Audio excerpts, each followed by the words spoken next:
দেখবেন আপনার অঙ্গ প্রত্যঙ্গ একদিন আপনাকে না জানিয়ে আপনার মাথার চুল সাদা হয়ে যাবে। একদিন আপনাকে না জানিয়ে আপনার মুখের দাড়ি মোষ সব সাদা হয়ে যাবে। যে চুল যে দাড়িগুলো কুচকুচে কালো ছিল ওইগুলো একবার বয়সের সাথে কি সাদা হয়ে যাবে। আবার দেখবেন আপনার যে সৌন্দর্য চেহারা চামড়া ওটা ভাঁজ পড়ে যাবে, আস্তে আস্তে করে কি ভাঁজ পড়ে যাবে। আপনি অজান্তে বুঝতে পারবেন না কবে আমার চামড়া ভাঁজ ধরলো।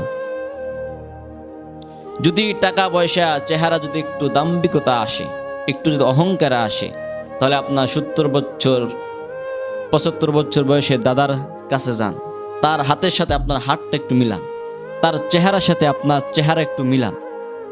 দেখবেন তার চেহারা তো একসময় আপনার মতন টান টানে ছিল, তার চুলগুলো একসময় আপনার মতন কুচকুচে কালো ছিল, আজ তারগুলো অজান্তে তার চুলগুলো তার চামড়াগুলো ভাঁজ হয়ে গেছে, চুলগুলো সাদা হয়ে গেছে, চোখের পাওয়ারগুলো আস্তে আস্তে ধীরে ধীরে কমে গেছে, তার পায়ের জোরগুলো হাতের জোর গায়ের শক্তি সব আস্তে আস্তে অজান্তে দুর্বল হয়ে যাচ্ছে, সব কি অজান্তে দুর্বল হয়ে যাচ্ছে।